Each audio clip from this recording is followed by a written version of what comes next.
Okay, good day to everyone. Now we'll tackle about making a simple dessert. A very easy simple dessert. It is what we call a refrigerated cake. A cake from the refrigerator. Okay. Our ingredients is the Graham biscuit, then evaporated milk, condensed milk, the wafer stick, the Jungle Bite biscuit, and our tools is the spoon to mix, and our bowl to cook. Okay. Today we make a refrigerated cake.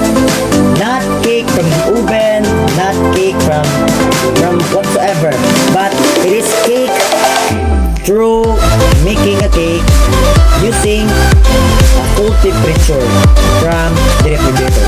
So, first step is we must crunch the biscuit.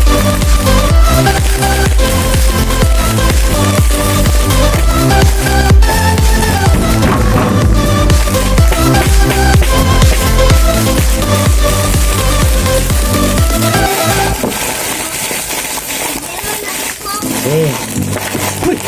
So, done. Now, to pulverize to crunch the biscuit.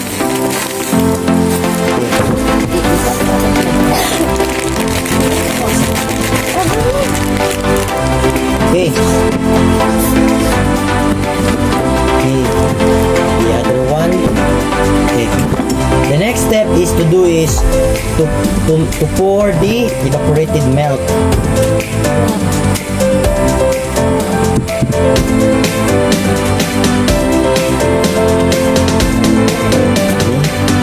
Followed by condensed milk.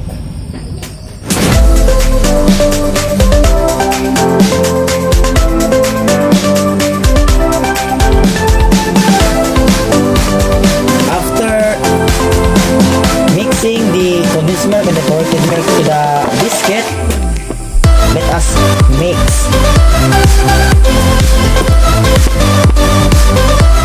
Mixed well.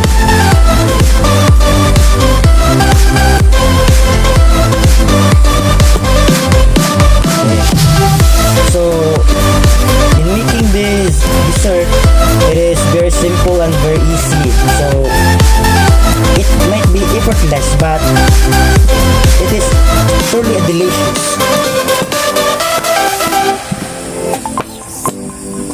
So, mix well until all the ingredients are being mixed.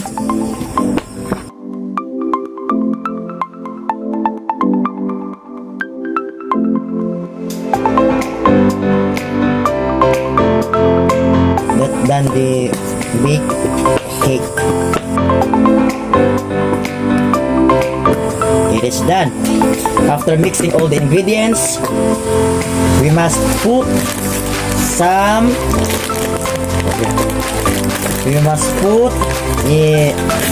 like the food garnish, so a design. Okay, we have here this stick o. Okay.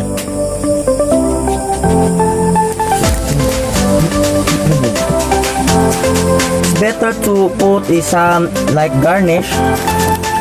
Put like garnish in our food for the appealing of our dessert. Very nice to put some in order for like our kids to, in order for them to want to taste, want to taste your homemade refrigerated cake. Very easy to do, effortless, but I tell you, it is very worth it, because after you make it, I'm sure, yes, you eat. and you can taste the appealing of deliciousness. After we finish doing our dessert, putting toppings, let us put it in the refrigerator. So we must put it in the refrigerator for at least 15 minutes until our dessert becomes stable and we eat it. It is already 15 minutes. Our dessert is already done and ready to serve.